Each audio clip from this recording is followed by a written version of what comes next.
আসসালামু আলাইকুম। সবাই কেমন আছেন?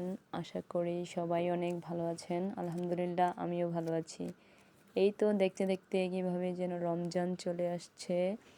আর খুব অল্প কিছুদিনের মধ্যেই রমজানে পা রাখতে চলেছি আমরা সকলেই। রমজান মাসটা আসলে খুবই বরকতময় একটা মাস এবং রহমতের একটা মাস।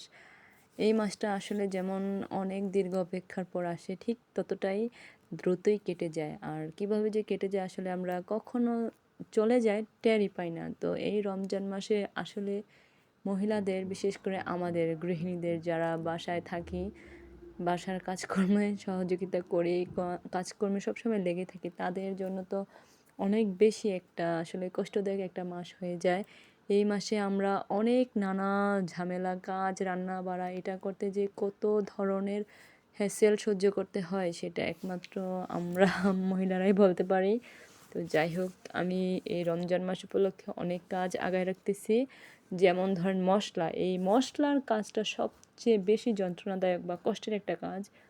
তাই আমি রমজানের আগেই চেষ্টা করতেছি কিছু কিছু মশলা, কিছু না বলতে পারেন অনেক মশলাই আমি ব্লেন্ড করে বা গুঁড়া করে বেটে এটা রেখে দিব ফ্রিজে, যেন ফ্রিজের মধ্যে অনেক দিন সংরক্ষণ করতে পারি। তাহলে দেখা গেল রমজানে আমি ইবাদত করতে পারলাম, একটু কোরআন তেলাওয়াত করতে পারলাম, রোজা রেখে আমার আর কষ্ট করতে হলো না। তার জন্য আজকে আমি অনেক মশলা ব্লেন্ডার করব। দেখেন, এটা আমার জন্য অনেক, কারণ আমার পরিবারে লোকজন খুবই কম, জনসংখ্যা বলতে গেলে তেমন নাই, খুবই সীমিত সংখ্যা আমরা মানুষজন। তো তার জন্য আমাদের এই পুরা রমজান মাসে, হয়তো পুরো রমজান মাস শেষ হবে না, তার মাঝে হয়তো আরেকবার আমার কিছু রিফিল করতে হইতে পারে।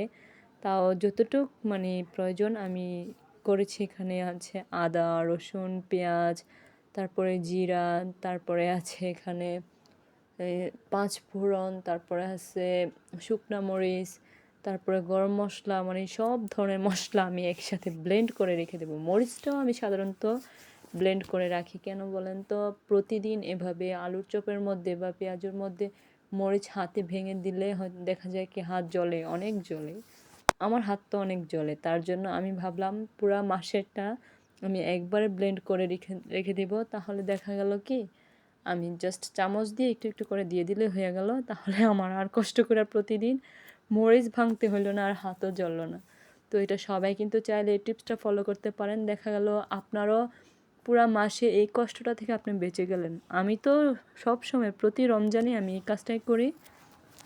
যেহেতু আমার প্রতিদিন ইফতার বানাতে হয় বা আলুর চপ মাস্ট আমার লাগেই, যেমন আমি পছন্দ করি, আমার পরিবারের সবাই পছন্দ করে।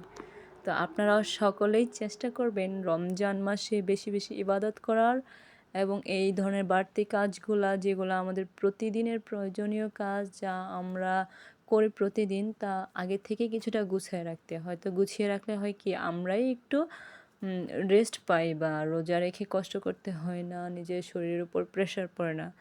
তো সকলে চেষ্টা করবেন। আসলে এটা বলে দিতে হবে না নতুন করে, এখন সব কিছুই আপডেট হয়ে গেছে, মানুষের চিন্তাধারাও আপডেট হয়েছে।